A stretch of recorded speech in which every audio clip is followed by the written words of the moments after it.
Allô? Bonsoir tout le monde.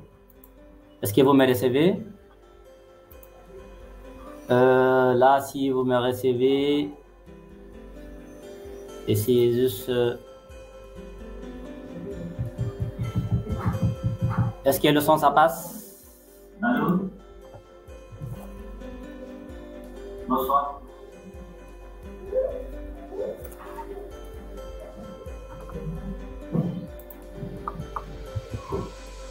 Ok, merci Monsieur Aristide. Merci Monsieur Akpani. Ok, Albert, c'est bon. Alors, aujourd'hui, on ne va pas trop retarder. Encore désolé pour le retard. J'étais dans une autre session. Nous allons essayer de commencer très rapidement notre formation du jour, qui sera axée sur Windows Server. Concrètement, pourquoi je l'ai choisi? Parce que j'ai eu beaucoup de questions par rapport à ce sujet-là. Donc, j'ai préféré, je suggérais vraiment pourquoi ne pas partager cela avec la communauté d'AD Academy. Donc, c'est pour cela que nous sommes là ce soir. Nous allons essayer de travailler ensemble. Donc, ce cours d'aujourd'hui a deux volets. Donc, le premier volet va consister à faire une partie un peu théorique. Et l'autre aspect, ça sera de la pratique pour mieux comprendre pourquoi vos GPO ne fonctionnent pas. On va d'abord regarder sur le pourquoi. Mais avant d'abord de continuer, assurez-vous que vous avez quand même partagé le lien pour que nous ayons beaucoup plus de monde. Hein. Nous sommes déjà 19 sur le live. C'est un peu petit. On devait être quand même jusqu'à 100. Merci. Donc, continuez de partager. Je ne sais pas du côté de Facebook ce qu'il y a des gens là-bas. Je ne sais pas. Mais qu'à cela en tienne, donc comme on n'a pas assez de temps, aujourd'hui c'est la fête. On n'a pas voulu nous faire la fête. On a voulu continuer la formation. Parce que c'est ça qui va nous permettre vraiment de grandir et de progresser aussi. Et là, sans trop tarder, je vais essayer de partager mon écran. Je ne sais pas si vous arrivez à voir exactement mon écran.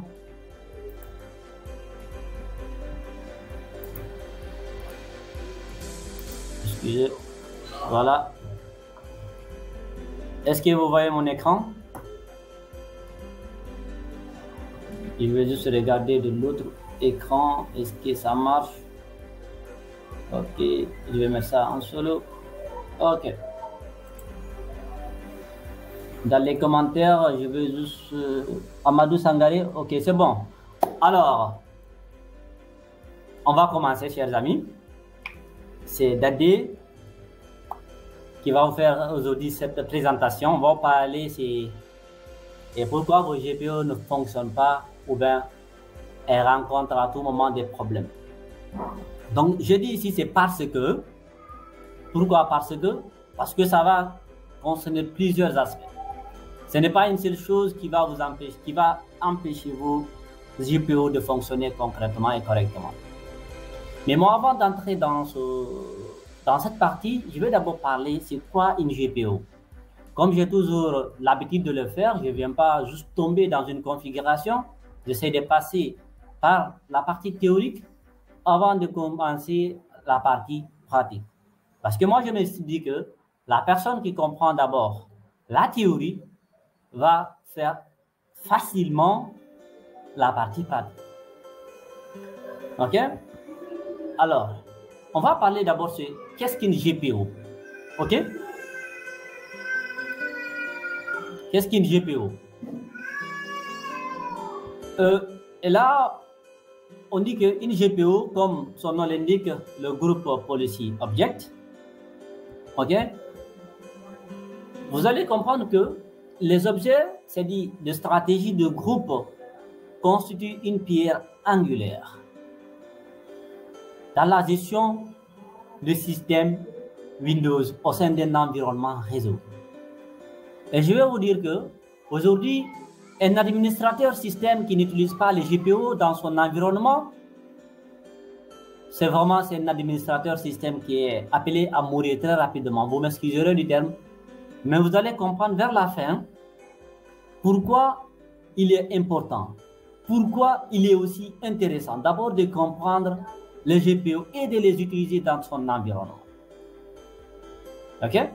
Donc, on dit que cela est conçu pour simplifier et uniformiser la configuration, par exemple, des ordinateurs, des utilisateurs au sein d'un domaine Active Directory.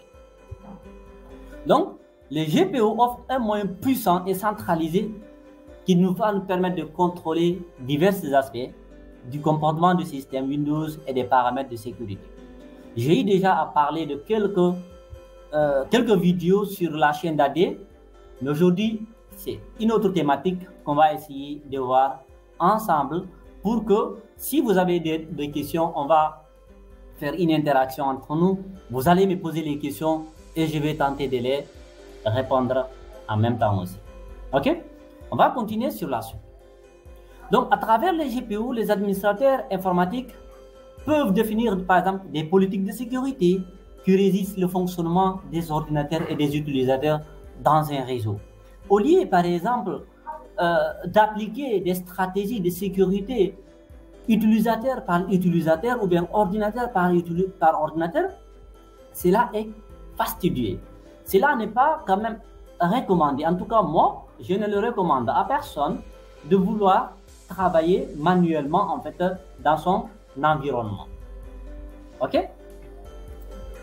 J'espère que jusque-là, on est d'accord et les choses passent très bien aussi. Ok? Maintenant, excusez, voilà, un peu de bruit.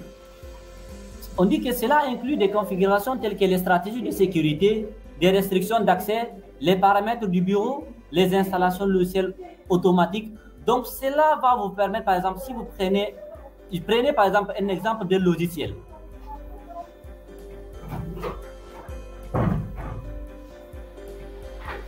Prenez par exemple l'exemple où vous voulez installer un logiciel, vous avez 200 ordinateurs.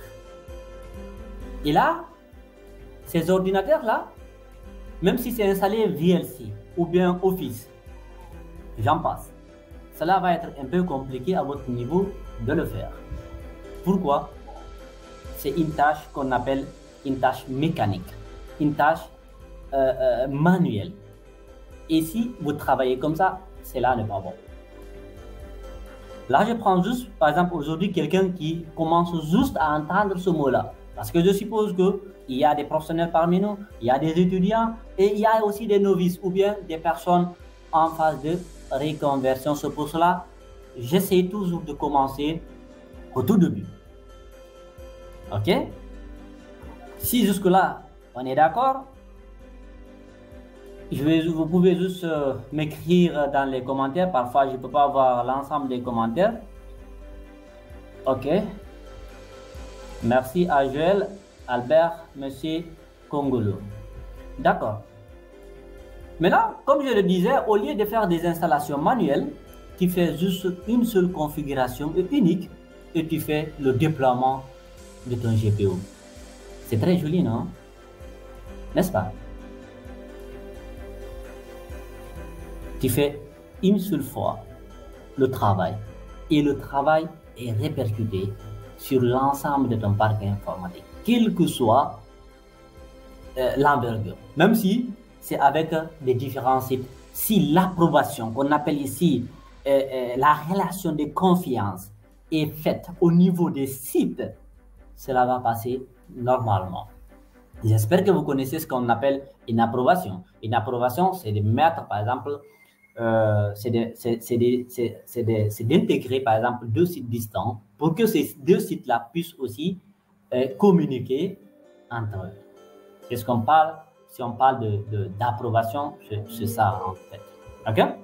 Et là, on dit que l'approche des GPO repose sur un modèle hiérarchique où les stratégies peuvent être définies au niveau de l'ensemble du domaine.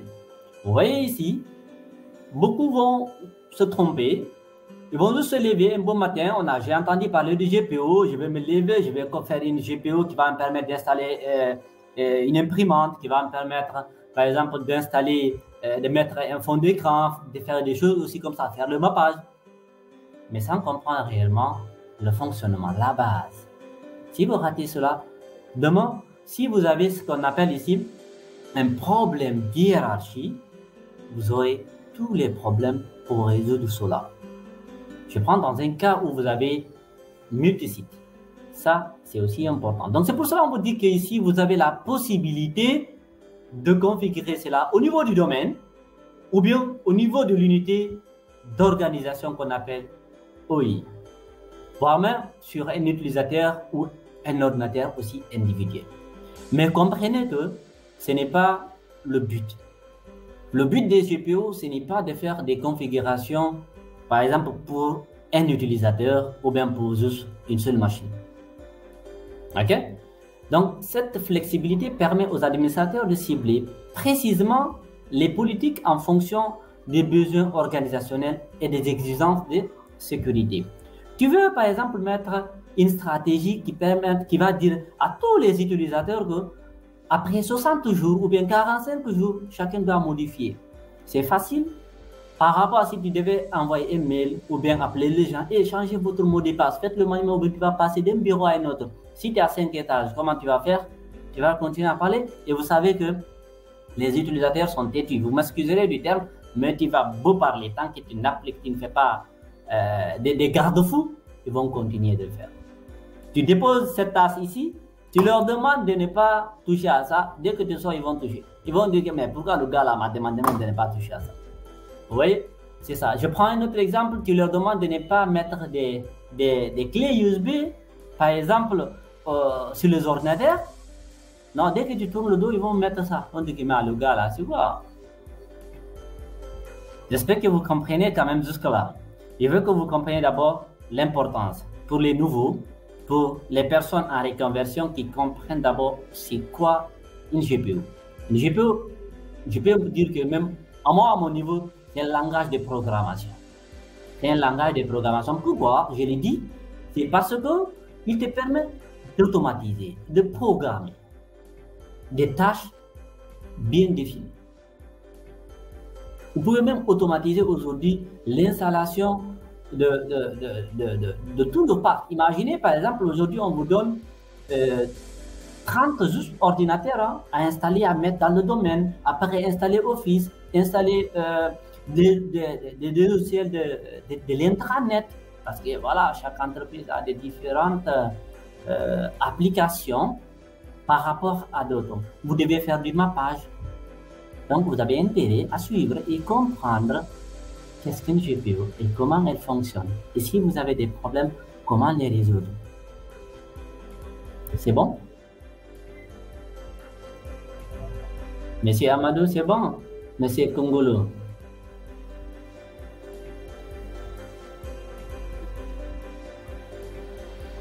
Répondez dans les commentaires pour que je puisse quand même continuer. Comme je vous ai dit que ça, c'est une interaction. Je ne suis pas là juste pour parler et que vous m'écoutez.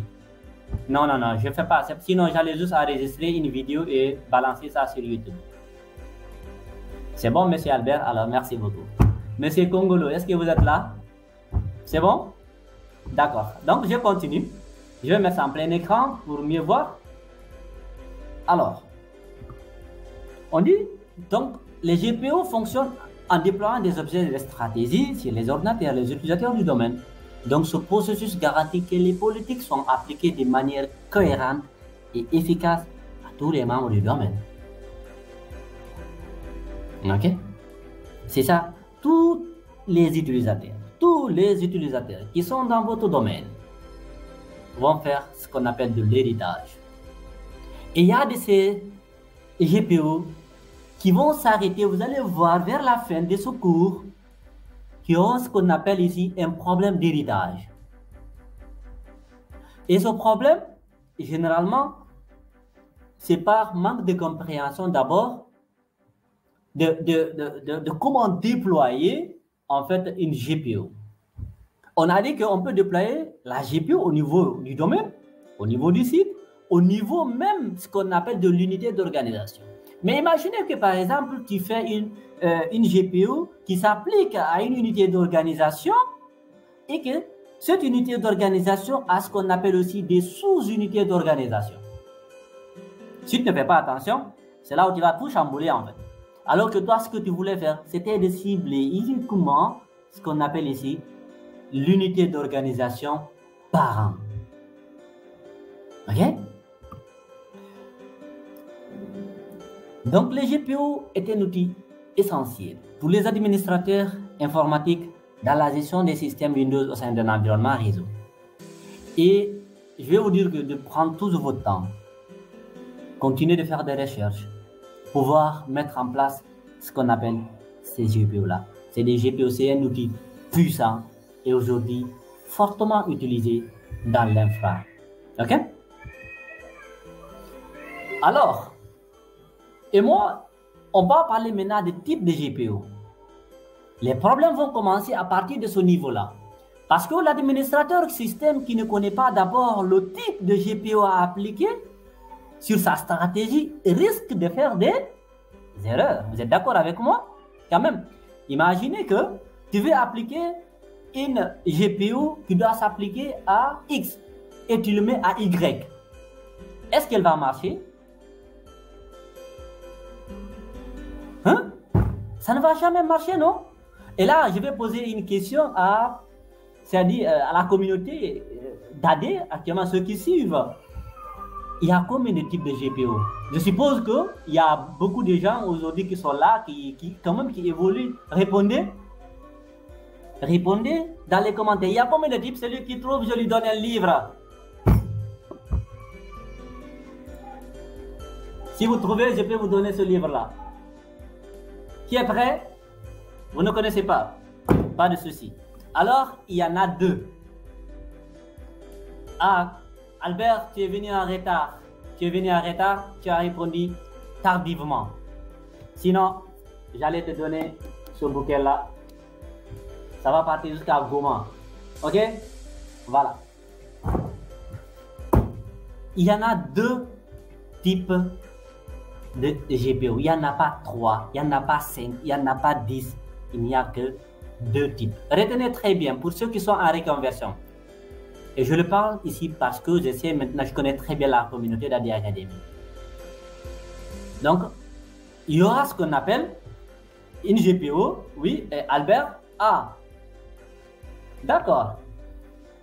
Ah, monsieur John Lukamba, il dit qu'il y en a 3. Ah bon? Ah, d'accord. Si tu veux, je peux te laisser commenter. Hein? Comme je t'ai dit que ici, c'est une interaction, on va faire ça ensemble. Vous avez dit qu'il y en a 3. Quels sont ces 3? Vous pouvez me les donner, s'il vous plaît? C'est une interaction. C'est une interaction, mon frère. Oui, je vous écoute. Allez-y. Vous pouvez me citer les 3 types de GPU? D'accord. Donc, moi, je vous dis que on a 2 types de GPU, ok? Monsieur John. Et c'est pour cela que j'ai toujours voulu poser cette question. J'ai toujours voulu poser cette question-là à la communauté, comme c'est une interaction. Donc, alors, on va voir le type de GPU. Monsieur John, suivez très bien votre écran. J'espère que vous me suivez avec un ordinateur laptop ou bien desktop, ça dépend, mais pas avec un téléphone. Donc, on a ce qu'on appelle une GPU de l'ordinateur. Monsieur Happy Jeremy, ne mélangez pas les trucs là. Non. Et là, je pense que monsieur Jérémy, vous avez fait un peu de confusion dans ça. Mais restez jusqu'à la fin. Je vais vous expliquer, vous, qu'est-ce que vous avez répondu là où vous me parlez des groupes locaux, c'est-à-dire des GPU locales et des GPU domaine. Ça c'est le champ en fait où on peut encore les appliquer. Vous allez voir vers la fin, je vais parler de cela. Restez jusqu'à la fin si vous n'êtes pas encore convaincu avec moi. Ok? Il y en a 2. Deuxièmement, on parle de l'utilisateur, GPU utilisateur. Retenez bien, c'est ça, c'est à ce niveau-là où on peut appliquer des GPU. OK? Et là, peut-être d'autres vont me dire, Kimina, tu nous dis que les GPU, il n'y en a que deux types. Et quelqu'un qui veut mettre maintenant une imprimante, c'est quoi? C'est quel est le type? Je vais vous répondre à cette question encore vers la fin. OK? Alors, moi je continue. On va expliquer. Peut-être M. Ati va me demander s'il ne connaît pas ou bien Mamadou Diouf. Ça se mange? Ça ne se mange pas. Ça ne se mange pas. Alors, non, je vais vous expliquer cela très facilement.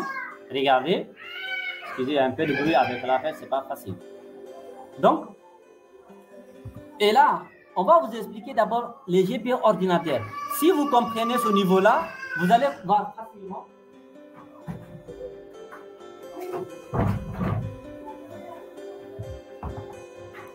Les GPU ordinateurs, donc on vous explique. C'est là où vous devez encore être très attentif. Si vous n'êtes pas attentif à ce niveau-là, demain vous allez vouloir appliquer ce qu'on appelle une GPU pour un utilisateur. Vous allez chercher ça dans l'ordinateur. Et si vous cherchez à mettre ça, ça va faire quoi? Ça ne va pas marcher après. Vous allez juste poser des questions et pourquoi ça ne marche pas? Donc vous devez comprendre d'abord la théorie. Apprenons à comprendre théoriquement le fonctionnement de toutes choses avant de vouloir se lancer à faire des configurations. Ne cherchez pas d'abord à savoir comment on configure, mais comment il fonctionne. Comment il fonctionne? OK? Comment une GPU fonctionne? Comment un langage fonctionne? C'est ça. C'est ça. Si vous comprenez le fonctionnement, le reste là, ça sera très simple, très facile. Là, on vous réveille à 4 h du matin, vous allez dire que, ah ouais, c'est ça la réponse. OK? Je vais pas trop bavarder là, excusez. Alors, donc, on dit que les GPU pour ordinateurs s'appliquent aux ordinateurs sur lesquels ils sont configurés, quel que soit l'utilisateur qui se connecte à cet ordinateur-là. Vous voulez appliquer une GPU qui doit, écoutez-moi très bien, qui doit s'appliquer sur un ordinateur, vous devez l'appliquer sur les ordinateurs, non sur un utilisateur. Parce que la stratégie qui sera déployée appartient, c'est une stratégie ordinateur. Donc, on va voir, on vous dit, par exemple ici, ils sont souvent utilisés pour déployer par exemple des paramètres de configuration système. Vous avez vu? Là, c'est qu'il touche au système. Qu'est-ce qu'un système d'exploitation déjà? Monsieur, je vais voir qui est la pierre qui est sous mes yeux là. Tu peux m'écrire rapidement qu'est-ce qu'un système d'exploitation? Tu peux m'écrire ça rapidement? C'est quoi un système déjà?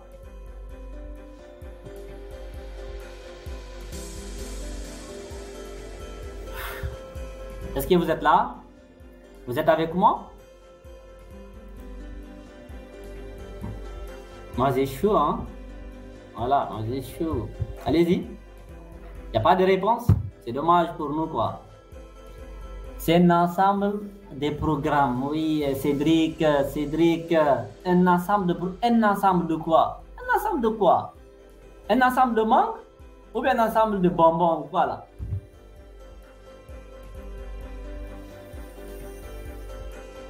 Alors, je peux prendre la réponse de Isaac en fait. Un ensemble de programmes qui pilotent le matériel et le logiciel.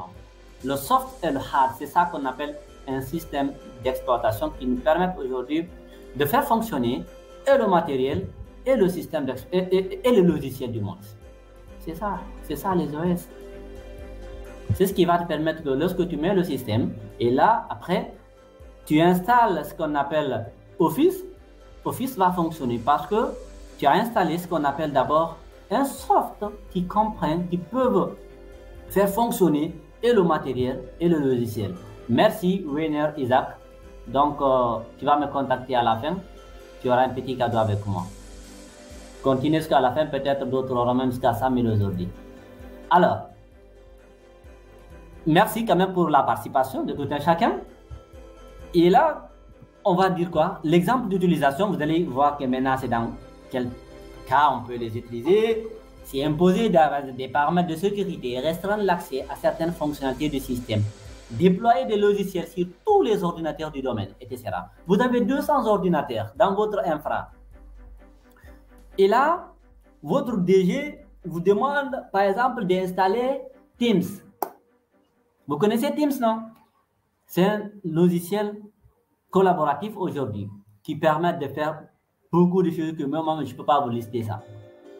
Comprenez que c'est un software de collaboration. Et là, maintenant, toi, avec tes 200 ordinateurs, là, tu veux installer one by one. Tu n'es pas un bon administrateur système. Quand même, si tu veux faire ça, tu es mort. Tu vas faire combien de jours pour installer ça? Donc, vous voyez que les GPU sont aussi importants. Tu fais ça, tu vas déployer ta GPU. Tu configures d'abord la GPU pendant 10 minutes, 15 minutes, 20 minutes, ça dépend de tes compétences. Et puis maintenant, après, tu fais le déploiement. Et c'est terminé. Et tu envoies le rapport à ton DG. Tu dis que c'est terminé. Bon, si c'est quelqu'un qui connaît l'informatique, il va te dire que ah, merci, félicitations. Mais si c'est quelqu'un qui ne connaît pas l'informatique, il va te dire donc alors que ça a été aussi trop simple que ça. Demain, s'il te donne une tâche, tu fais un mois, il va dire que tu ne travailles pas. Entre parenthèses. Et là, on va parler maintenant de GPU utilisateur. Comme on a dit qu'on a deux types de GPU. On a parlé d'abord de la première GPU, donc du premier type qu'on appelle ici pour les ordinateurs. Vous avez vu, on vous a parlé des exemples. Il y aura un petit test devant là. Ceux qui vont répondre encore auront toujours un cadeau aujourd'hui. Ces GPU s'appliquent à un utilisateur lorsqu'il se connecte à n'importe quel autre ordinateur du domaine. C'est comme si, en fait, on disait que ce programme-là doit suivre un utilisateur. Partout où il va partir, dans le domaine, dans son réseau-là, cette stratégie doit suivre. On dit par exemple, Monsieur Congolo, ok, donc je vais appliquer une GPU, par exemple, je ne vais pas dire quelque chose ici, je dis juste X, mais je veux que partout où Monsieur Congolo ira, que ce X-là suit Monsieur Congolo. Donc, vous voyez que on dit que ici, c'est lorsque l'utilisateur il va changer, il va se déplacer. Donc, cela va encore s'appliquer. C'est comme si on vous disait que vous vouliez faire une configuration des profils itinérants. Ok?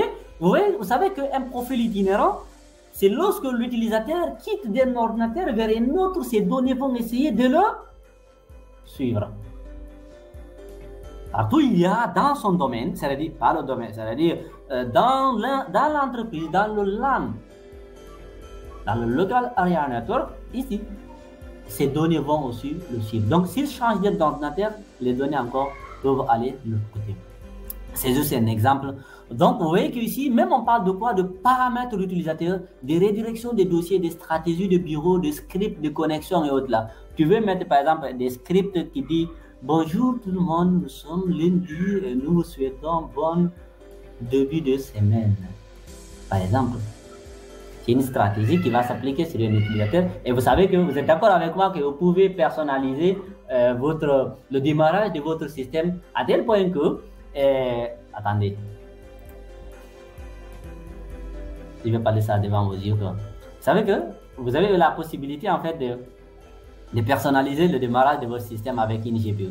Qui va dire que par exemple, bonjour chers utilisateurs, et nous vous souhaitons par exemple bon et heureux, joyeux anniversaire par exemple, monsieur, quelque chose comme ça quoi.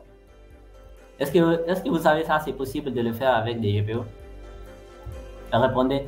Qui a une fois fait ça ici? Qui envoie des messages de script de connexion lorsque par exemple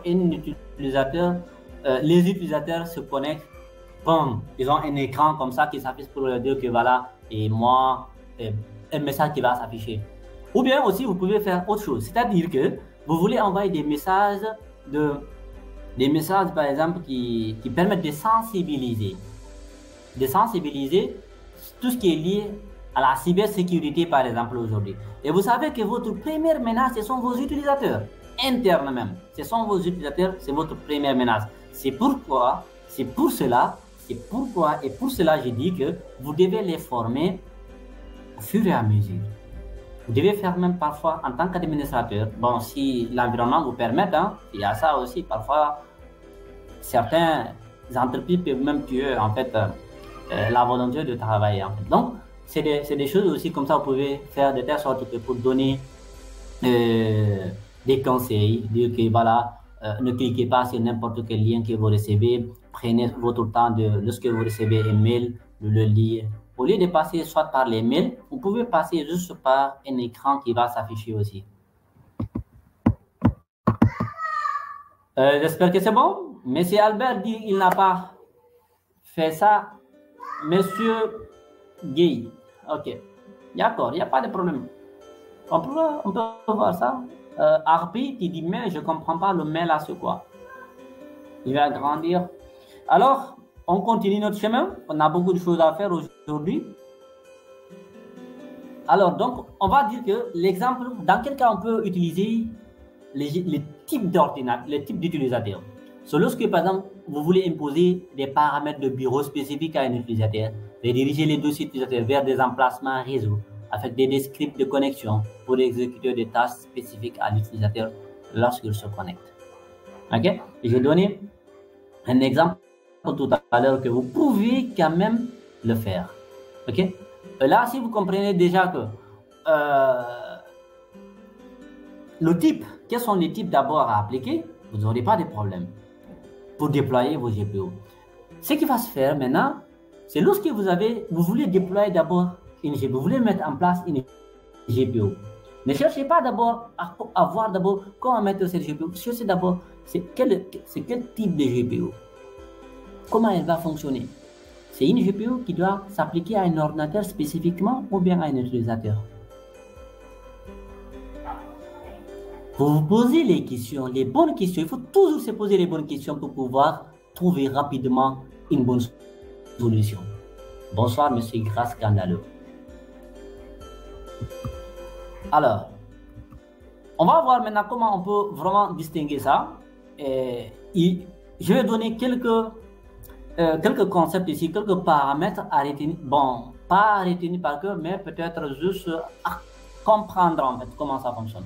Donc, le choix entre utiliser une GPO ordinateur ou utilisateur dépend vraiment de la nature des paramètres. C'est ce que je vous disais tout à l'heure. Ok? Qu'est-ce que vous voulez déployer? Ce que vous voulez déployer, c'est ça que vous devez essayer de voir maintenant le type.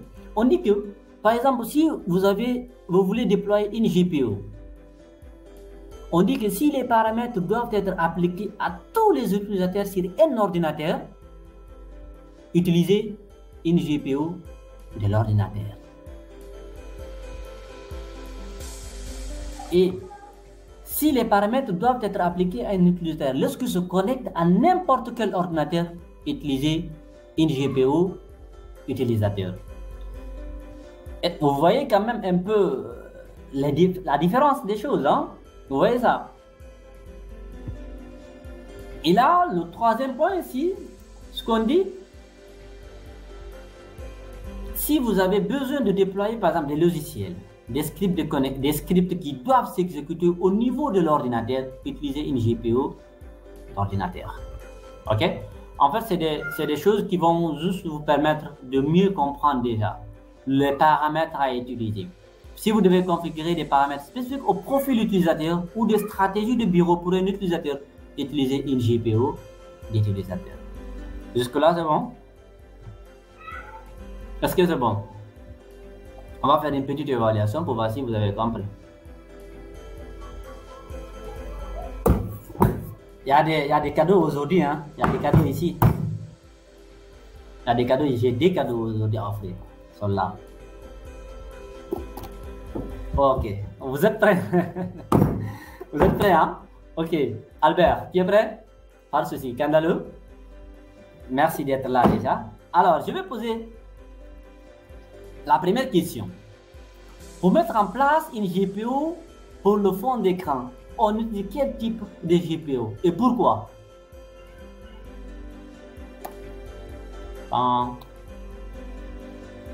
Si vous avez vraiment suivi, répondez.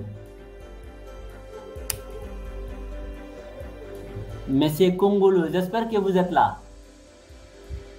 Ceux qui sont là, revenez, hein. J'aime bien ça quand même. Oh, Thomas, tu es dans l'eau. Oh. Harpy, Jérémy, tu es dans l'eau. Albert, tu es dans l'eau. Harpy encore, tu es dans l'eau. Oh là là là là là là. Oh my God. Vous n'avez pratiquement pas du tout compris. Regardez ce que je dis ici. Regardez. Regardez ce que j'ai dit ici. Et oui, Aristide, toi tu es venu après que j'ai affiché la question, la réponse. Vous n'avez pas du tout compris. Albert, tu n'as pas compris. L'autre là aussi, Usernet, je ne sais pas c'est qui, Usernet 285, vous n'avez pas compris vous aussi. RGT 350 ou 35. Non, je suis désolé. Grâce scandaleux. Non, mes amis. C'est pas ça. C'est pas GPU ordinateur. Je m'explique. Ok? GPU utilisateur car c'est un user de sécurité. Oui, tu es venu après. Monsieur John, vous êtes venu après. Isaac, la question, c'était de dire que si tu veux appliquer, la question est même affichée.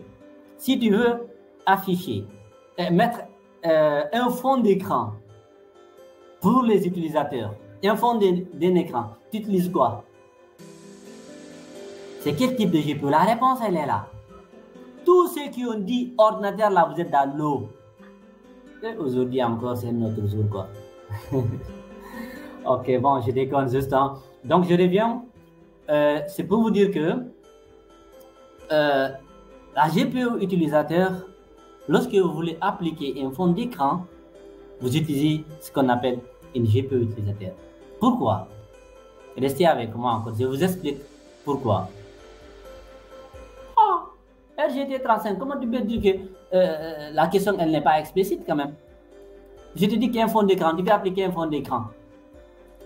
Le fond d'écran ne s'applique pas sur un ordinateur, mais plutôt c'est sur un profil ça s'applique. C'est sur un profil ça s'applique. C'est sur l'utilisateur. C'est sur l'utilisateur. Parce que je vous donne juste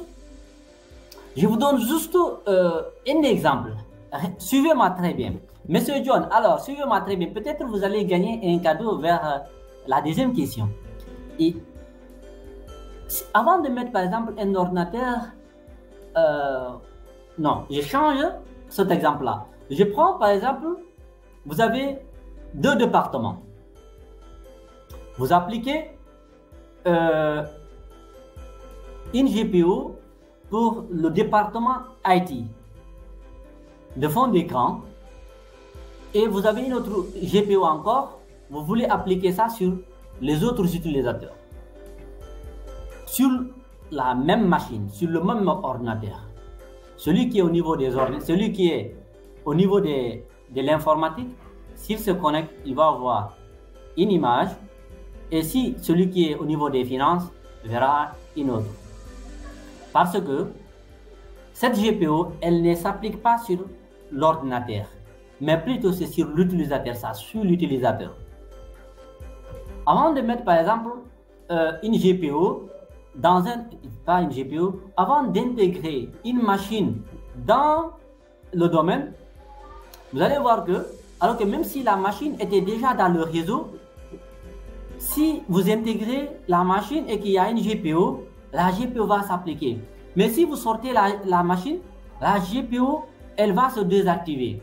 Alors que même si la machine a accès à ce qu'on appelle à ce réseau, ou bien tu changes les profils. Regardez si vous créez même un profil utilisateur. Vous avez un profil utilisateur local, ça même une machine dans un domaine. Revenons dans la vie courante en fait. Une machine locale. Vous ouvrez deux sessions.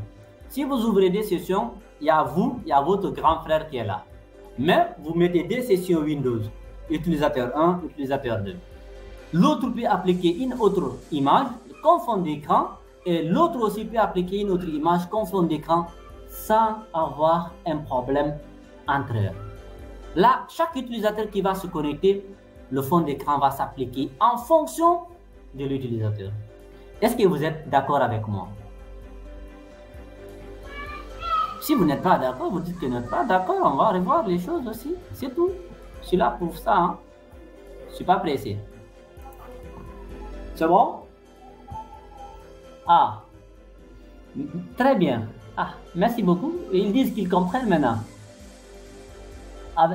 Monsieur Alassane, oui, si on se connecte avec un compte local, la GPU ne s'applique pas. La GPU ne s'applique pas. Mais monsieur Alassane, j'explique encore. Je dis que la GPU, bien vrai qu'elle ne va pas s'appliquer lorsque la machine n'est pas dans le domaine. Mais j'ai donné encore un autre exemple pour un ordinateur qui n'est pas dans un domaine. Vous ouvrez des comptes. Un compte pour Alassane, un compte pour Fatima. Alassane va appliquer une image de fond d'écran qui ne va pas se répercuter sur le compte de Fatima. Et Fatima encore peut appliquer une image comme fond d'écran sur son profil. Donc vous êtes d'accord maintenant avec moi que ce n'est pas une GPU ordinateur, mais plutôt c'est une GPU utilisateur qui suit le profil. Est-ce que vous êtes d'accord avec moi maintenant?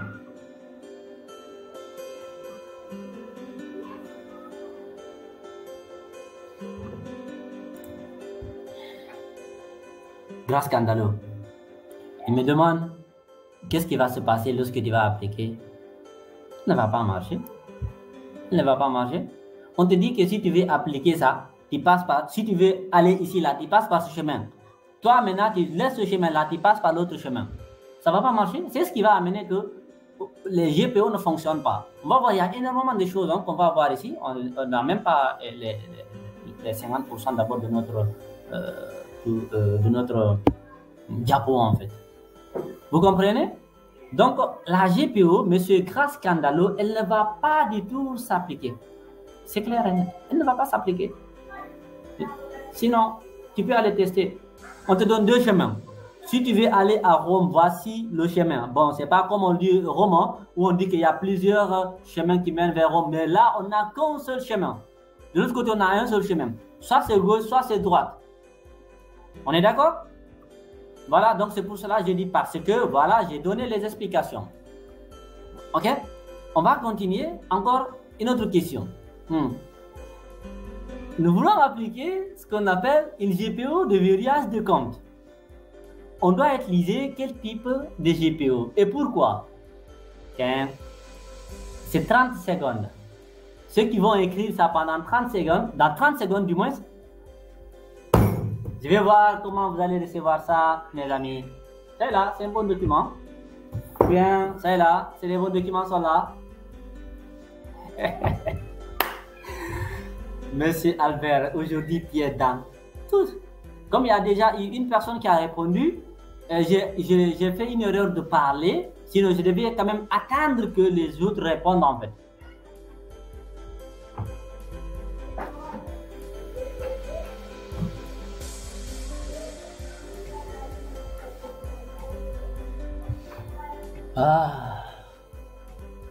Puis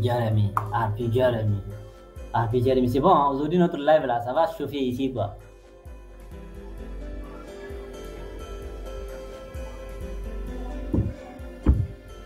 Et pourquoi? Et ceux qui ont dit que c'est une GPU utilisateur là, vous êtes dans l'eau. Vous êtes dans l'eau. Et Usernet.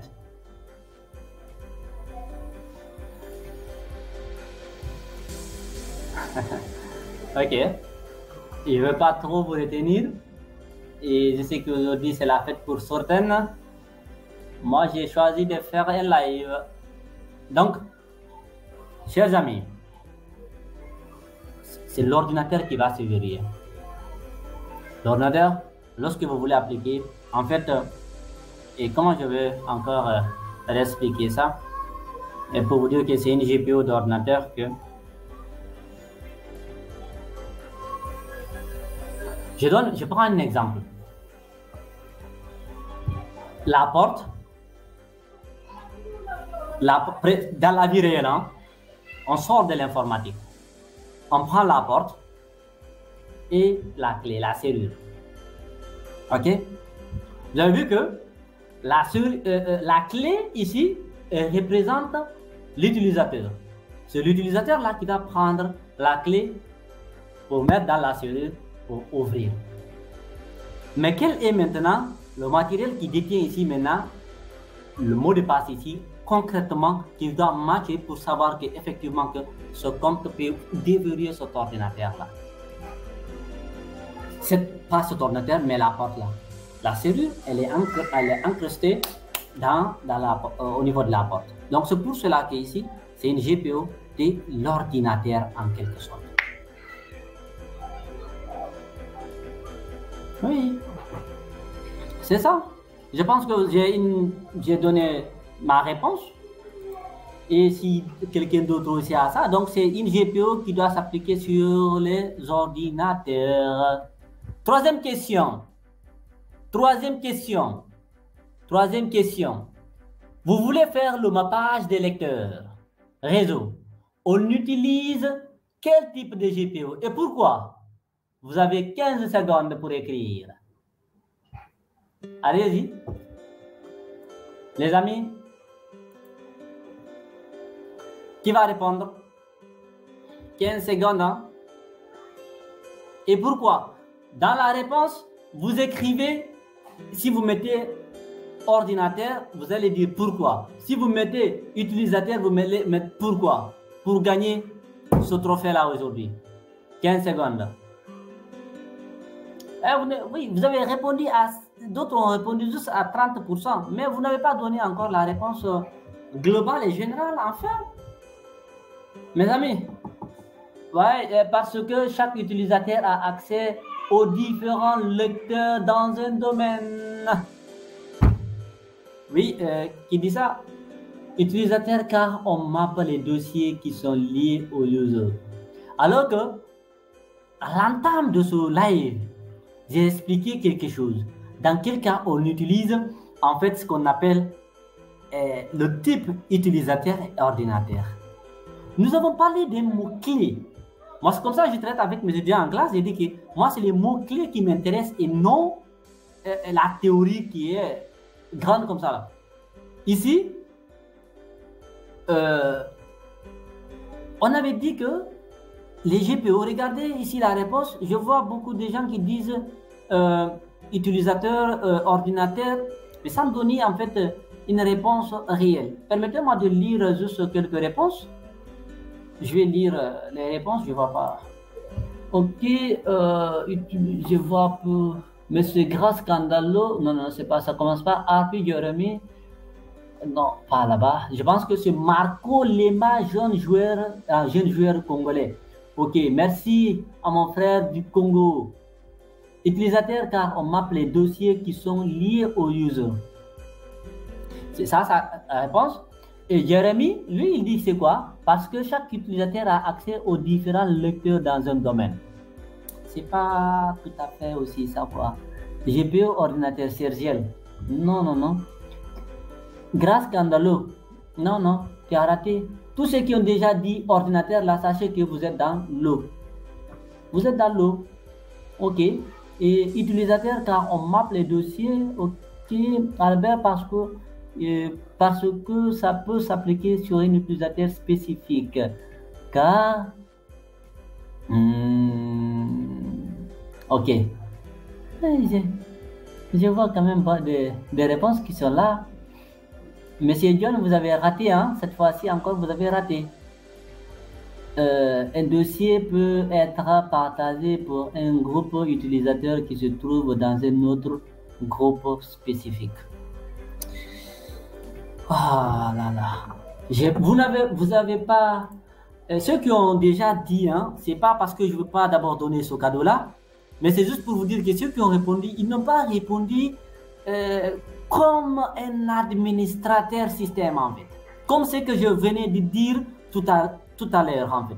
Je vous ai dit que lorsque vous voulez appliquer une stratégie qui doit suivre un utilisateur dans un domaine, vous utilisez ce qu'on appelle le type utilisateur. Et là, ici, le mappage, c'est quoi? Le mappage a tendance à suivre un utilisateur qui va se connecter d'un ordinateur vers un autre. Il se déplace d'un ordinateur A qui se trouve au niveau du premier étage, il va se déplacer, aller au 5e étage. Il va trouver là-bas ces lecteurs mappés. C'est de type utilisateur. C'est de type utilisateur et non ordinateur. Quand même. C'est ça parce que là, ça peut s'appliquer à un utilisateur spécifique ou bien à un groupe d'utilisateurs. Vous créez une GPO, vous liez cette GPO à une unité d'organisation. Vous avez vu que déjà, il y a énormément de personnes, déjà même avec les trucs là. Je sais que si on vous donne à mettre en place une GPO, vous allez juste à mapper un lecteur, vous allez le faire. Mais vous n'allez pas comprendre pourquoi on a appliqué ça sur un utilisateur et pas sur les ordinateurs. Vous comprenez? Voilà, c'est ça. John, maintenant c'est bon, tu vois, tu comprends? Tu comprends, John? Utilisateur, car le mappage est lié au profil. Le profil, le mappage, là, ça va le suivre. Parce que j'ai répondu, j'ai donné la réponse. C'est la question que tout le monde va répondre. Parce que j'ai parlé de ça aujourd'hui jusqu'à ce que j'ai envie de boire de l'eau. Si vous voulez appliquer une GPU pour déployer un logiciel, vous utilisez quel type de logiciel et de GPU? Oui, les amis. Aujourd'hui, c'est un live interactif. C'est un live interactif. Allez-y.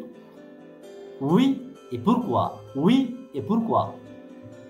RGT 35, GPU, ça quand même c'est. Allez-y.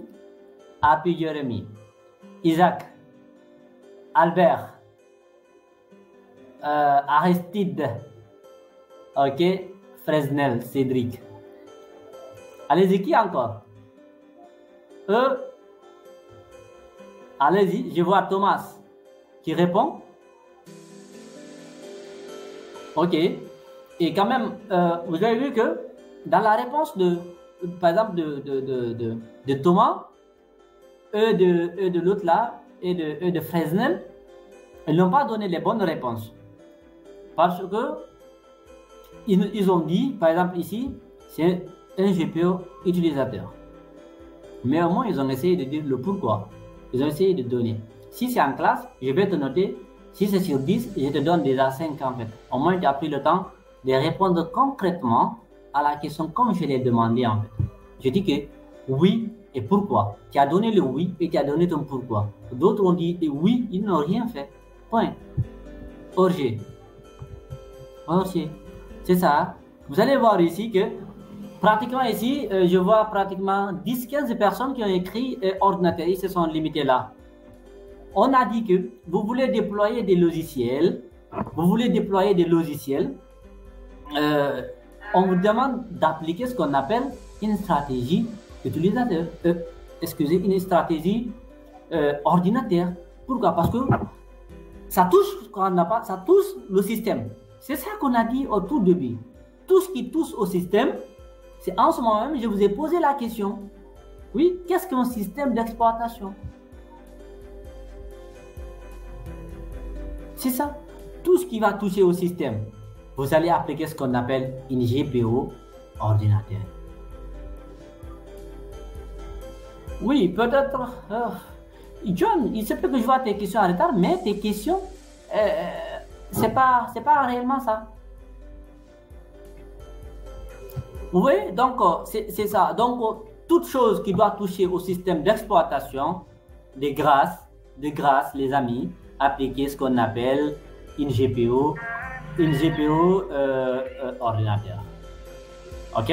Donc, cela veut dire que l'ensemble des GPU que vous devez quand même appliquer sur les utilisateurs et sur les ordinateurs, tout le système, mettez ce qu'on appelle ordinateur. Excusez, j'ai envoyé juste un mail là, un message du moins. Ok. Excusez, voilà, j'étais avec mon téléphone. On va continuer. Malheureusement, personne n'a gagné encore. Personne n'a encore gagné. Personne n'a encore gagné.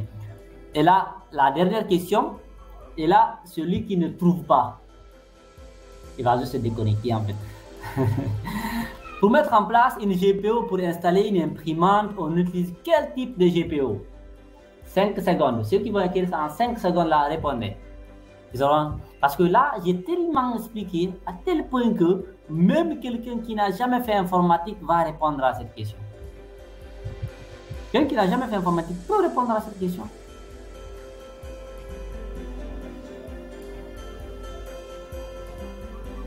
Allez-y. Écrivez, écrivez, écrivez.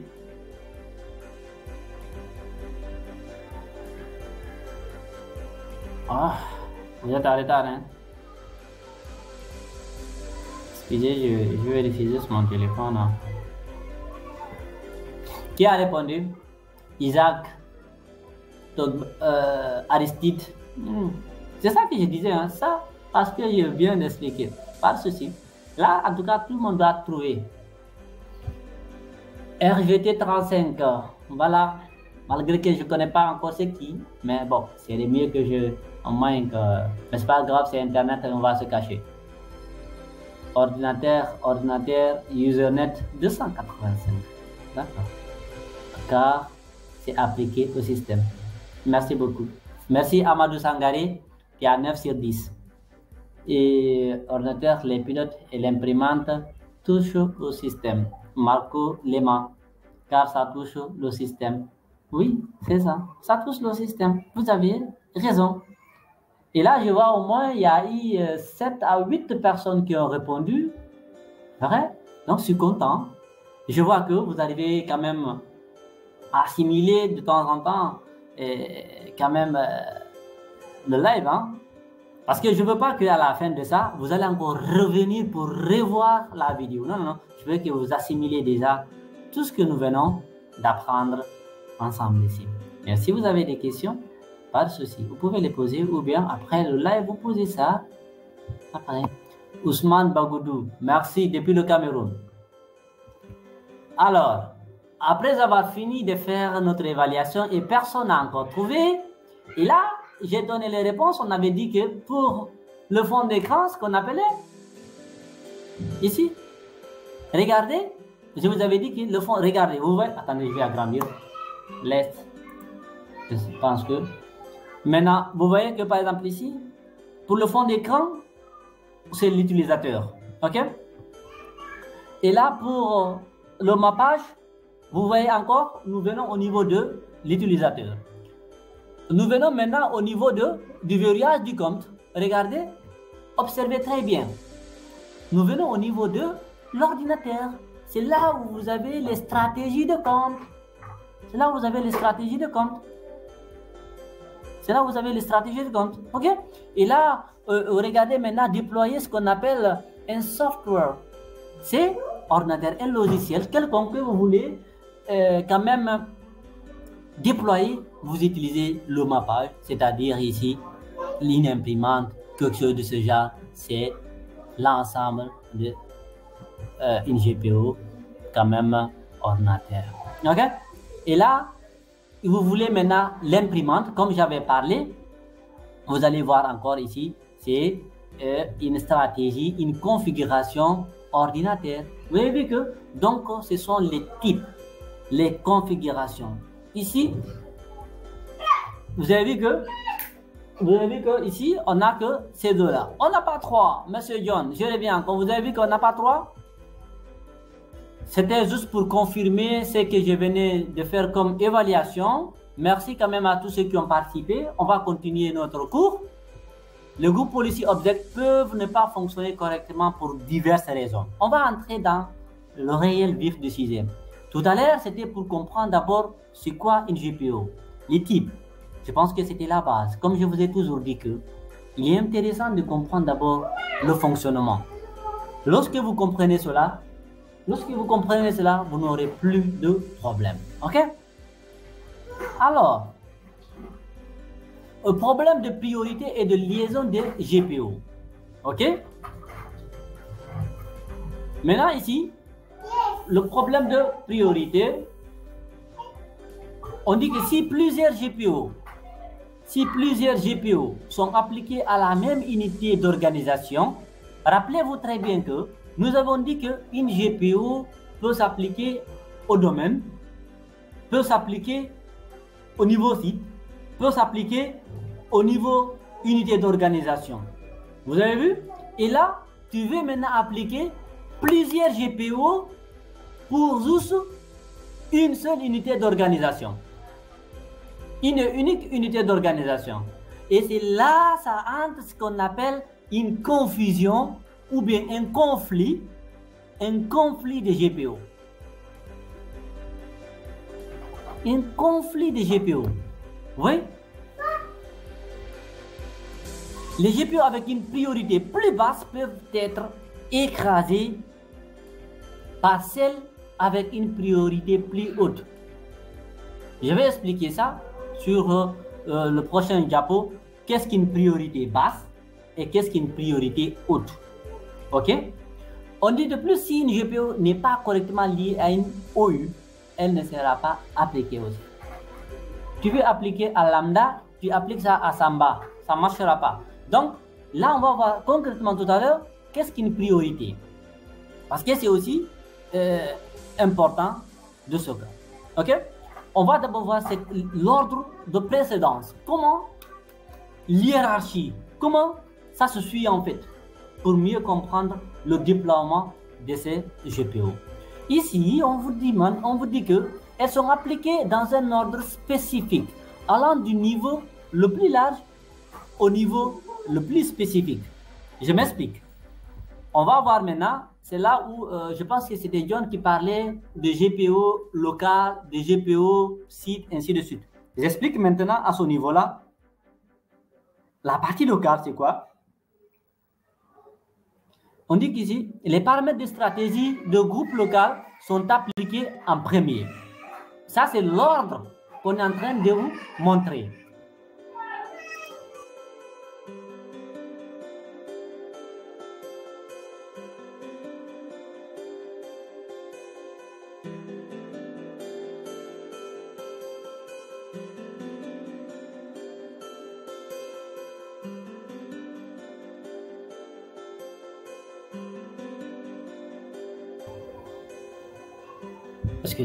OK. Maintenant, au niveau site, on dit que les GPO liés à un site Active Directory sont appliqués ensuite.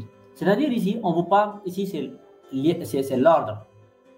Donc, cet ordre-là, vous devez comprendre cela. OK? La partie locale, c'est-à-dire le site local, les paramètres de stratégie de groupe local sont appliqués en premier. Au niveau site, les GPO liés à un site Active Directory sont ensuite appliqués. Et au niveau du domaine maintenant, lorsque vous allez appliquer une GPO sur le domaine, sont appliquées après celle du site. Vous voyez l'hiérarchie, c'est de ça qu'on parle de l'hiérarchie en fait. OK? Maintenant, on voit maintenant ce qu'on parle maintenant de l'unité d'organisation. Là, c'est comme si, peut-être j'ai oublié, je pouvais mettre même une architecture ou bien un arbre pour bien représenter comment ça fonctionne. Mais regardez ici, si vous arrivez bien à lire ici, à comprendre, c'est comme ça, ça s'organise. Et c'est là où ça entre ce qu'on appelle le conflit des GPO. Tu as appliqué une GPO au niveau local. on vous dit que elles sont ici. Si tu appliques une GPU ici, elle va s'appliquer sur les autres aussi. On parlera tout à l'heure de ce qu'on appelle de l'hiérarchie de l'héritage. Restez jusqu'à la fin si vous n'avez encore rien compris. Alors, ici, maintenant, ici, ce qu'on dit, au sein de chaque niveau, c'est-à-dire ici, site, domaine, unité d'organisation, les GPU peuvent être configurés avec une priorité spécifique. Vous êtes d'accord avec moi que vous pouvez avoir une configuration de GPU qui va 2, 3, 4 GPU qui vont s'appliquer sur une et unique unité d'organisation. Cela vous arrive, non? Je pense bien. Avoir, c'est-à-dire que plusieurs GPU qui doivent s'appliquer sur une et unique. Tant que c'est au niveau racine, tant que c'est au niveau domaine ici, vous n'avez pas assez de problèmes. Mais lorsque vous voulez maintenant appliquer plusieurs GPU sur le truc, ça devient compliqué. Donc c'est pour cela, regardez, on vous dit ici, et celle avec une priorité plus élevée, c'est-à-dire ici, c'est le numéro inférieur, il y a une représentation en bas, sont appliquées en dernier. Ce qui signifie qu'ils peuvent écraser les paramètres de GPU avec une priorité plus basse, le numéro supérieur. Ici, ça peut porter à confusion lorsqu'on parle de numéro supérieur et de numéro inférieur. Ok? Le numéro supérieur ici, c'est le numéro le plus élevé ici. C'est l'autre le plus élevé. C'est-à-dire ici, priorité élevée, on vous dit que c'est le numéro inférieur. Priorité basse, c'est le numéro supérieur. Vous allez voir que maintenant, les GPU peuvent être, c'est-à-dire configurés avec une priorité relative. Ok? Peuvent être, en fait, ici, relative à ce niveau-là. Et donc, je ne sais pas si vous voyez mon écran. Ok, là j'explique à ce niveau-là. Une priorité élevée, plus élevée, on dit numéro plus bas. Une GPU avec un numéro de lien plus bas a une priorité plus élevée. Un exemple, une GPU avec un numéro de lien 1 a une priorité plus élevée qu'une GPU avec un numéro de lien 2. Cela signifie que si les paramètres de la GPU avec les priorités plus élevées, numéro bas, sont appliqués en dernier et peuvent écraser les paramètres de GPU avec une propriété plus basse. La priorité plus basse ici. Mais je vais prendre juste un exemple ici, parce que ça risque d'être de vous embrouiller un peu. On dit maintenant, supposons que vous avez 3 GPU à appliquer à une unité d'organisation spécifique avec le numéro de lien. Je vous montre ici. On vous dit que la GPU 1, numéro de lien, ici 3, priorité plus basse. Ici, le numéro GPU 2, numéro de lien 2. Ici, GPU 3, numéro de lien 1, plus élevé. Vous avez vu que ici, on vous dit que lorsque vous avez un numéro de lien ici, plus bas, ici, avec le 1, lui, il représente le plus élevé. Et le 3 ici, il représente la plus basse. C'est des ordres. L'ordre d'application, vous allez voir ici que la GPU 1 sera appliquée en premier. La GPU 2 sera appliquée ensuite, et ce qui va suivre, regardez, et ces paramètres peuvent écraser ceux de GPU 1.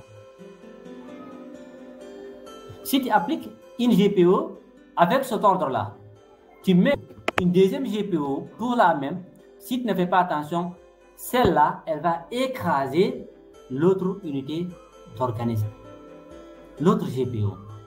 Et la 3 sera appliquée en dernier et ces paramètres peuvent écraser ceux de GPU 1 et de ceux de GPU 2. Est-ce que vous comprenez déjà? C'est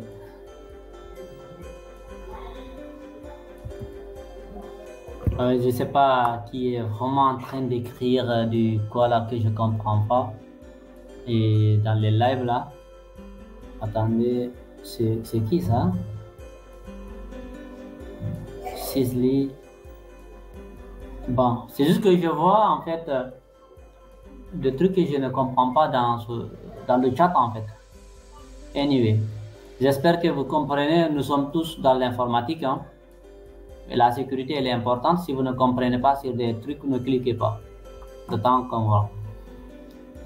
Parce que lui, il n'écrit même pas du français. Je vais même, voilà, je peux le bannir. C'est bien ça, je peux le bannir. Lui, il ne pourra plus écrire. Il parle d'argent. Donc, lui, il ne pourra plus écrire. C'est bien, c'est parfait. Alors, on va parler maintenant de l'héritage et de l'écrasement. J'espère que vous avez un peu suivi quand même ce qu'on appelle l'ordre. La priorité. Le numéro bas est le numéro le plus élevé. Il faudra faire attention à ce niveau-là. Ici, les GPU appliqués à des niveaux plus élevés, comme le domaine, peuvent être hérités par des niveaux plus bas, comme une unité d'organisation. Cependant, les GPU appliqués directement à une unité peuvent écraser les paramètres encore hérités. J'explique. Je m'explique.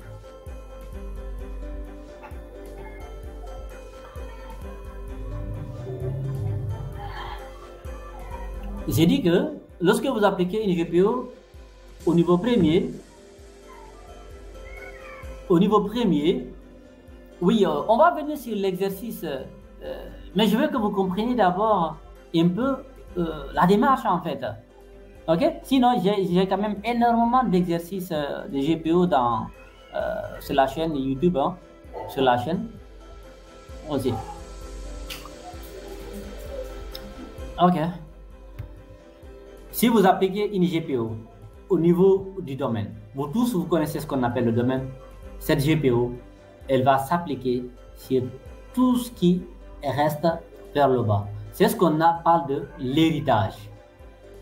Si vous appliquez une GPU sur une unité d'organisation, une OU, c'est ce qu'on appelle ici OU, cette OU-là, s'il y a des sous-OU, des enfants, des unités d'enfants, elles vont s'appliquer, il y aura ce qu'on appelle de l'héritage.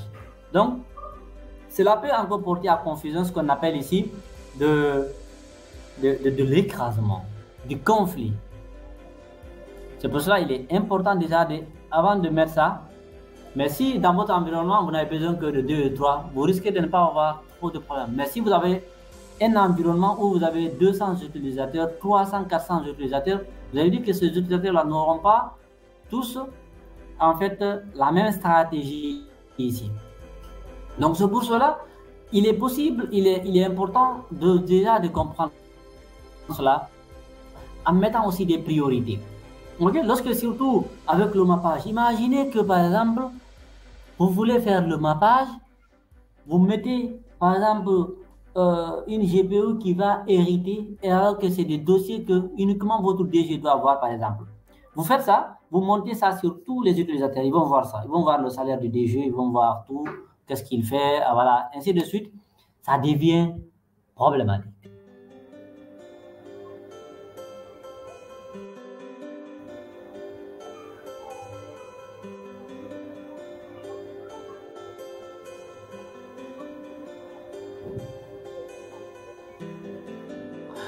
Ok, excusez-moi, il y a la question de Amadou Bagoudou.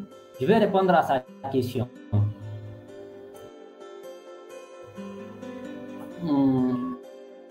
Je vais répondre à sa question. Et je vais revenir ici pour voir. Il dit quel est l'ordre de GPU qu'il faut pour faire une GPU d'un WSUS applicable à tout appareil, un GPU qui va bloquer les ports USB des laboratoires. Explique très bien.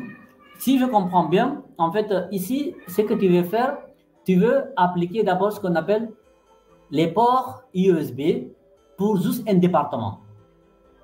Si tel est le cas, si tel est le cas, tu ne vas pas mettre en fait attendez, je vais afficher pour qu'on se voit un petit peu. Regardez par exemple ici. Si tu veux par exemple appliquer une GPU, si tu veux par exemple appliquer une GPU qui est spécifique, qui est par exemple spécifique à ce qu'on appelle ici un département. Ousmane, tu me suis très bien. Un département, ce que tu dois faire d'abord, tu dois être organisé. C'est pour cela qu'on parle de quoi? De l'unité d'organisation. Les unités d'organisation vous permettent déjà de faire de l'hiérarchie, c'est-à-dire de structurer votre environnement actif directory ici. Cela va vous éviter de mélanger et les utilisateurs, le département IT, comptabilité, laboratoire, ainsi de suite. Et là maintenant, comme tu veux bloquer uniquement pour ce département-là, tu vas appliquer cette GPU au niveau de cette unité d'organisation. Je pense aussi, j'ai bien lu ta question, un GPU qui permettra à l'administration ainsi que le recteur pour utiliser l'imprimante et un GPU qui va changer le fond du recteur seulement. D'accord. Et j'ai déjà eu à faire ça. C'est-à-dire que, comme je t'ai dit que, c'est pour cela, quand tu es un administrateur système, tu dois travailler méthodiquement et de manière organisée et de manière structurée. Notre live, c'est pas juste venir vous inciter à des choses, c'est pour vous expliquer le mécanisme en fait, comment procéder, comment le faire avec une bonne manière. Donc, si par exemple tu prends l'utilisateur, c'est-à-dire que c'est une GPU qui va être appliquée à un groupe utilisateur spécifique, tu dois essayer de mettre ça sur une unité d'organisation et tu appliques ta GPU sur cette unité d'organisation. Ok? Tu as parlé maintenant, par exemple, des images. Tu veux appliquer une image pour un département et une autre image pour autre département. Il faut d'abord commencer à les diviser. Comme on le dit, il faut diviser pour régner, quoi. Donc tu divises d'abord tes utilisateurs ou bien tes ordinateurs. Tu dis ici c'est l'IT, ici c'est la biologie, ici c'est les chimistes, ici c'est ainsi de suite. Tu mets ça. Tu vas maintenant appliquer ta GPU en fonction de cette unité d'organisation. X va se connecter à son ordinateur, il va avoir un fond d'écran différent. Y va se connecter, il va avoir un fond d'écran aussi différent. Oui, tu sais, on t'a dit, tu es venu un peu en retard, Ousmane, on te dit que pour appliquer les GPU, tu dois mettre ça soit sur un site, le domaine et les unités d'organisation. Donc, on suppose que déjà, lorsque toi, tu crées tes utilisateurs, ton recteur là, tu l'as déjà mis dans une unité d'organisation. Donc, c'est à ce niveau-là, tu dois encore appliquer la GPU qui doit être appliquée à ce utilisateur-là. C'est un utilisateur, hein? L'ordinateur ne connaît pas que lui, c'est un directeur, lui, c'est un stagiaire. Non, lui, il ne connaît pas ça. Il ne va pas comme ça. Mais c'est dans la tête de l'administrateur de comment appliquer. Et tu appliques ça en fonction de tes besoins. Mais pour le faire, tu dois être organisé. Tu mets en place les unités d'organisation et tu appliques tes GPU sur ces unités d'organisation aussi.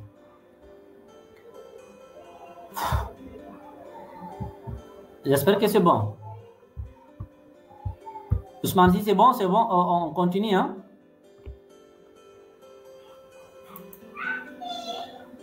On dit ici que les administrateurs peuvent bloquer l'héritage d'une GPU sur une unité d'organisation spécifique en utilisant l'option Block Inheritance.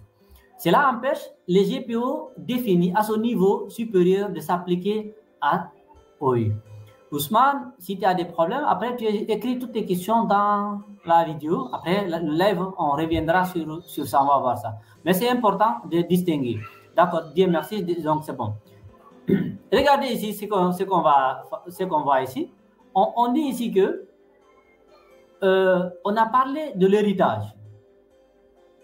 Si tu appliques une unité d'organisation, une GPO, au niveau d'une unité d'organisation, il y aura ce qu'on appelle de l'héritage.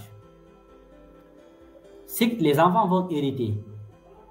Si tu appliques au niveau du domaine, ça va hériter. Maintenant, pour bloquer ça, il y a ce qu'on appelle le bloc inheritance.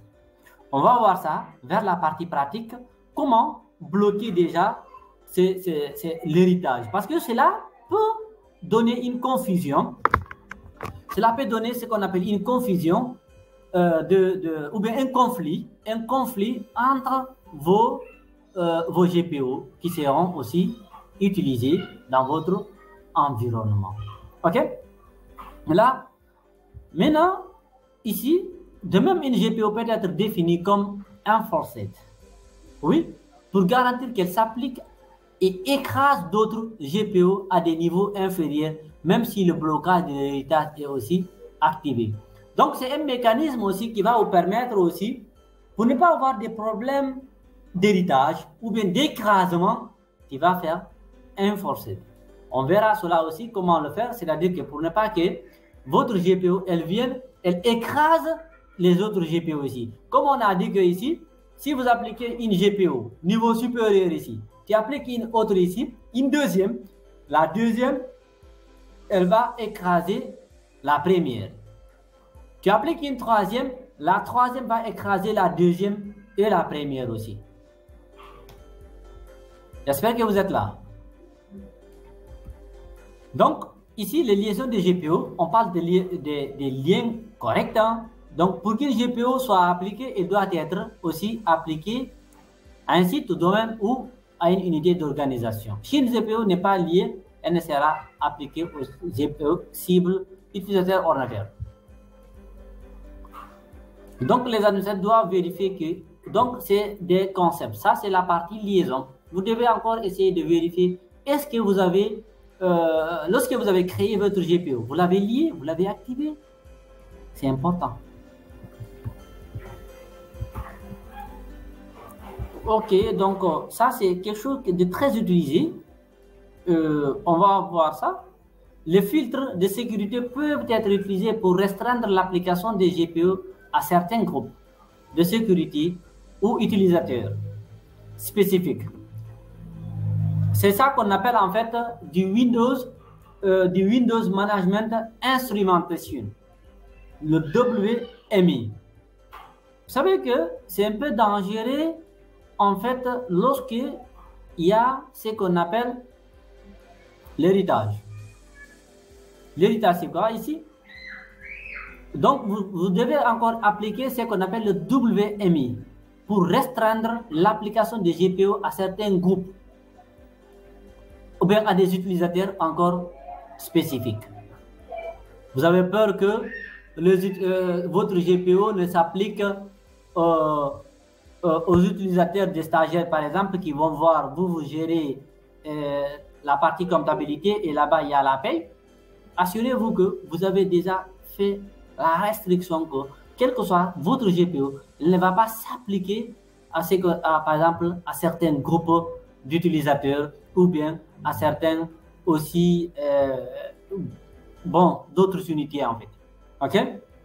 Donc, des erreurs dans la configuration des filtres peuvent empêcher l'application aussi même des GPO. Mais avec cette manipulation, on va voir aussi comment même configurer ce qu'on appelle du Windows Management Instrumentation.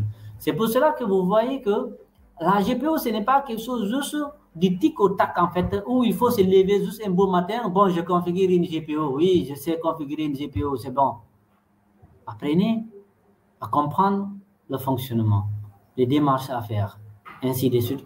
Cela va vous aider à ne pas avoir des problèmes. Parce que si vous avez des problèmes, après, vous risquez de tout chambouler. Et ce que vous devez encore faire, lorsque vous appliquez des GPO, essayez déjà de faire un petit test sur un groupe donné. Et vous prenez la même GPO, vous allez appliquer ça vers votre unité d'organisation aussi spécifique. Les ordinateurs clients doivent encore, donc on peut avoir maintenant ce qu'on appelle ici des problèmes de connectivité. On a parlé ici, c'est quoi? Pourquoi vos GPO ne fonctionnent pas. Toujours, nous sommes sur cette thématique. Je ne suis pas encore sorti de là. Je suis toujours en train de vous dire que pourquoi vos GPO ne fonctionnent pas. Mais je commençais du début pour descendre, pour vous expliquer. Jusque-là, là maintenant, nous sommes arrivés au problème de connectivité réseau. Si votre client, l'ordinateur, n'arrive pas à communiquer avec votre DC, le domaine controller, la GPO, même si elle fonctionne au niveau, elle est bien configurée, tout est fait au niveau du serveur, il y aura un problème de déploiement de votre GPO. OK? Donc, ça, c'est lorsque, par exemple, votre client, le client ne communique pas encore avec le serveur. OK? Donc, la mauvaise réplication des contrôleurs de domaine. Vous connaissez ce qu'on appelle la réplication? La réplication consiste à ce qu'on appelle ici copier les données vers un ou plusieurs autres serveurs aussi. Donc, c'est comme si tu prenais toutes les données qui se trouvent au niveau du serveur A pour envoyer ça vers un autre serveur aussi. Donc, c'est de ça qu'on parle de réplication. Lorsque maintenant votre réplication elle n'est pas bien faite aussi, cela peut aussi ce qu'on appelle empêcher le déploiement d'une GPO. Il y a les autorisations aussi, hein. Vous n'avez pas appliqué les autorisations adéquates qui doivent aussi être appliquées au niveau de votre GPO, elle ne marchera pas. Oui, Master and Slave Server. Oui, c'est ça, c'est mort. Dans quel cas on peut mettre même des réplications, c'est pour gérer ce qu'on appelle de la redondance, de la haute disponibilité en quelque sorte. Et parce que, je vais vous dire que il est important de gérer ce qu'on appelle la haute disponibilité. Il n'est pas permis à un administrateur de rester plus de 31 heures de temps avec un problème aussi. Surtout si c'est son DC qui arrive à tomber. C'est pour cela vous devez avoir ce qu'on appelle une bonne méthodologie dans votre infra.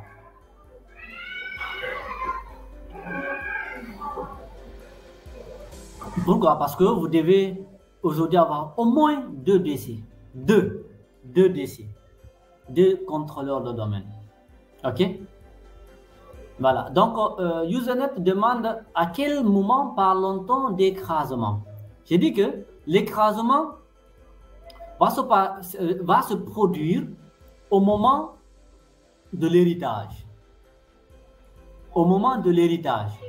Lorsqu'une GPO ou bien lorsque plusieurs GPO sont appliquées à une même unité d'organisation, vous risquez d'avoir ce qu'on appelle de l'écrasement. Vous faites une configuration d'une première GPO sur une même unité d'organisation, vous revenez, vous voulez encore appliquer une autre stratégie sur la même GPO. Si l'héritage ou bien la configuration elle n'est pas bien faite, elle va écraser la première. C'est dans ce cas-là on parle de l'héritage. Généralement, beaucoup ne vont pas voir ces problèmes, mais c'est lorsque, par exemple, vous devez appliquer 2, 3, 4 stratégies sur une même unité d'organisation. Usernet, je ne sais pas si vous arrivez à comprendre. Usernet avec 285. Donc, c'est dans ce cas-là, on parle de l'héritage. Donc, l'héritage, on parle de l'écrasement. C'est au moment d'hériter. Hériter les données. Hériter ici la GPO. OK?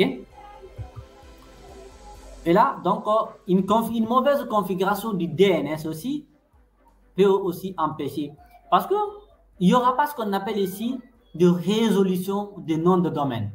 Ça ne marchera pas. Il y a des problèmes DNS. On dit ici, la configuration DNS incorrecte peut empêcher le client de localiser et de communiquer avec le DCC qui empêche l'application aussi des GPO. Donc, Si vous voulez aussi comprendre comment configurer le DNS, j'ai 2 vidéos, je pense bien, très bien expliquer déjà le fonctionnement. La première vidéo vous explique comment le DNS fonctionne. Et la deuxième partie vous explique aussi comment, comment mettre en place un DNS. Là, j'ai fait ce qu'on appelle zone directe, zone indirecte, d'autres disent ça zone inversée. Vous regardez ça, ça va vous donner encore beaucoup d'idées pour vraiment comprendre ça. Mais il faut essayer de se documenter toujours pour avoir beaucoup plus de compréhension dans ce cas-là. Et j'ai besoin d'aide sur comment enseigner des disques virtuels à des utilisateurs. Pour moi, je ne comprends même pas ta question. Et Kevin, je n'ai pas compris ta question. J'ai besoin, je vais afficher ça, tu vas voir, vous allez voir.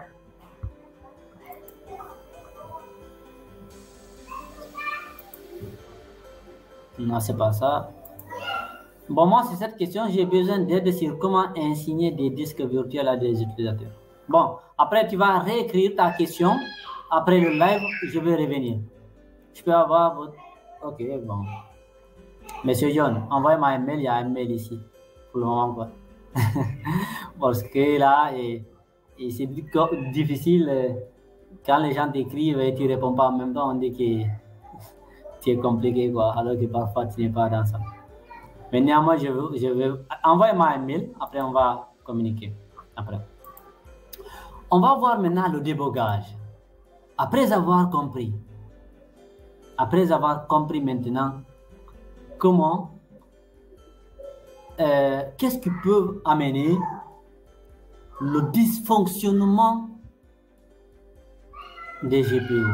Qu'est-ce qui peut amener le non-déploiement des GPU? On va voir maintenant si vous avez maintenant le problème.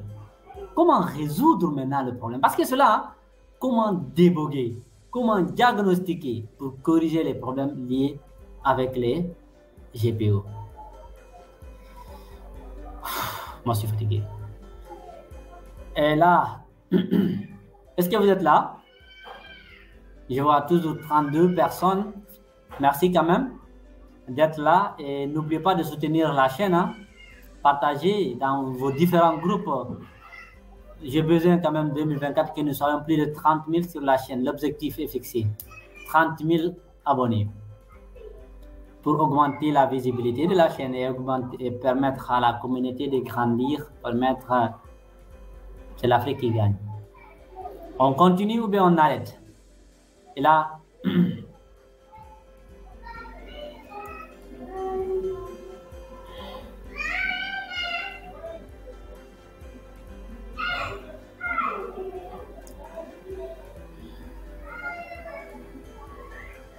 il est 22 heures.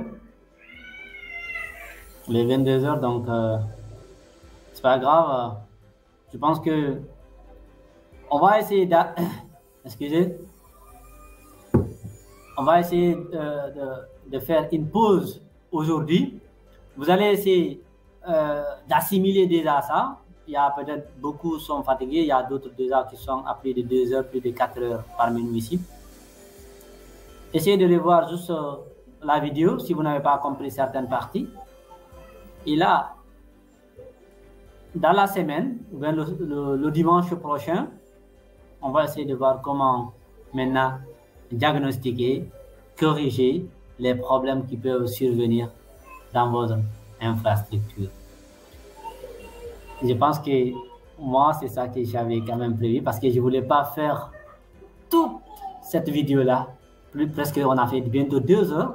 C'est pas trop intéressant de faire une vidéo. Bon, 1h38 minutes.